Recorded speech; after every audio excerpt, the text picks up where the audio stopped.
At the very end of life, when the body starts to fail, something really remarkable often happens inside the mind.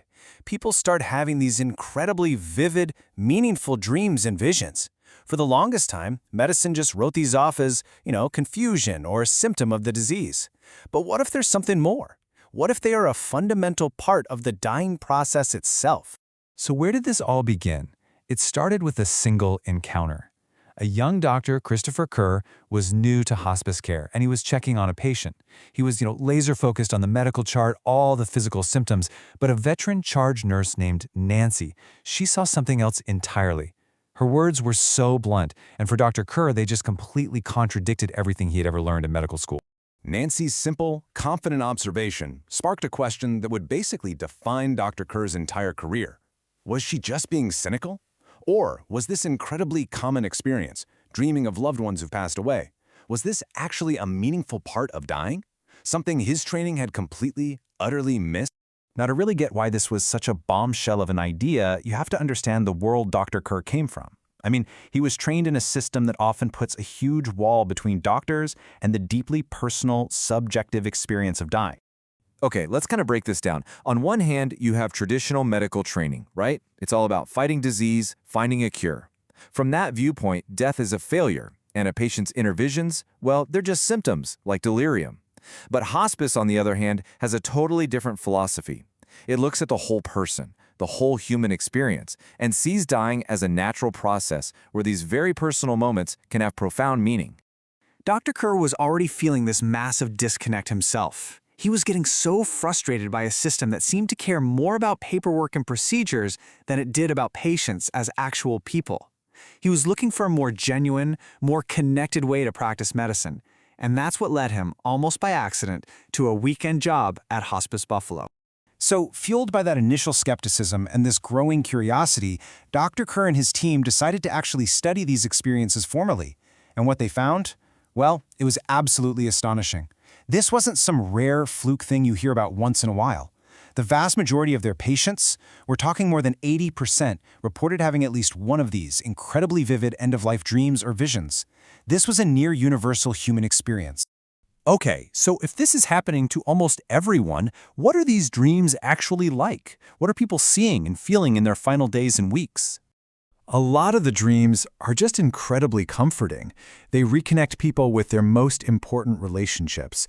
Let me tell you about Kenny. He was 76, and right before he died, he was visited in his dreams by the mother he'd lost when he was just 6 years old. He could actually hear her voice saying, "I love you," and he could even smell her perfume in his room. It was this beautiful reunion that brought him just an immense amount of peace. But, and this is really important, it is not always comforting. These experiences aren't about escaping reality, they are often about processing it. Take John, a World War II veteran. He had bottled up his trauma for his entire life. But as he got closer to death, he was just hit with these terrifying nightmares of D-Day, reliving the horror of the battlefield. His dreams were forcing him, finally, to confront those painful memories. Now, what's so fascinating is that even with all this variety, you start to see these really clear themes emerge. Over and over again, patients dream of being reunited with loved ones who have already passed. They have these powerful experiences of love and forgiveness.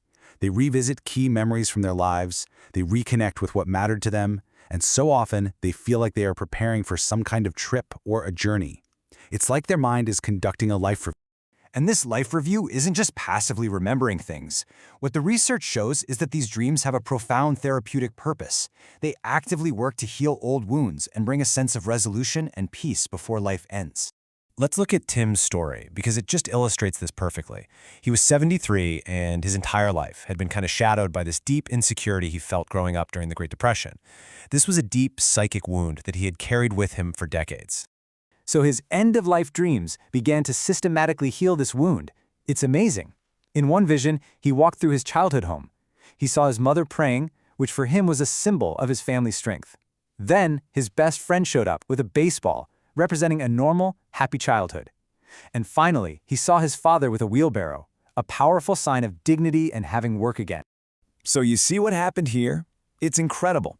The dream didn't erase his past, it reframed it. It took the painful parts of his memory and recoded them with feelings of safety, security, and love. He died feeling whole in a way that he had never felt in his entire life. And this healing isn't just some internal, psychological thing. It can actually spill out into the real world and completely transform relationships. Let's talk about Dwayne. He had lived a really hard life, and his addiction had led him to steal from his own daughter, Brittany. But as he was dying, he started having what he called dreams of reckoning. These were not comforting dreams. They forced him to face his past, but they also pushed him to seek forgiveness. And in one of the most moving moments from the research, his daughter Brittany offers him this incredible grace. She tells him this stuff he stole, it meant nothing. She said, "I can't get you back." Because of that apology, which was sparked by his dreams, they were able to reconnect. Dwayne died not as an addict, but as a beloved father who had finally made amends. And that brings us to another amazing part of all this. These experiences, they aren't just for the person who is dying. They often become a final, profound gift to the family and friends who are being left behind. There was a young woman named Sierra who was dying, and her family was just struggling so much to let her go. During a talk with her doctor, Sierra suddenly smiled and whispered, "Hi, Grandpa."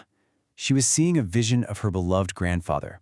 When the doctor asked what he was saying, her reply was this beautiful message of pure love and release. The impact on Sierra's mother, Tammy, was just profound. Hearing those words from Sierra's grandfather, relayed through her own daughter, gave Tammy the strength that she desperately needed. It allowed her to give Sierra permission to let go, and it transformed this moment of unbearable grief into one of acceptance and truly selfless love. So you see, these experiences act as a kind of bridge. For the family, they can ease the grieving process by giving them real reassurance that their loved one is at peace. It reinforces this idea that the bond of love doesn't just end. It helps turn what can be a cold, sterile medical event into a deeply meaningful human transition, helping everyone accept the reality of what's happening. And ultimately, that's the central message that comes shining through from all these stories. In the end, what truly matters comes back to us. The love, the connections, the moments that define who we are, they aren't just erased by death. They actually resurface to provide comfort, healing, and one final powerful affirmation of a life well lived. This entire explainer is drawn from the incredible research and compassionate stories collected by Dr. Christopher Kerr in his book, Death is But a Dream. It's a work that really challenges all of us to look at the end of life not with fear, but with a sense of wonder, and to recognize the enduring power of the human spirit.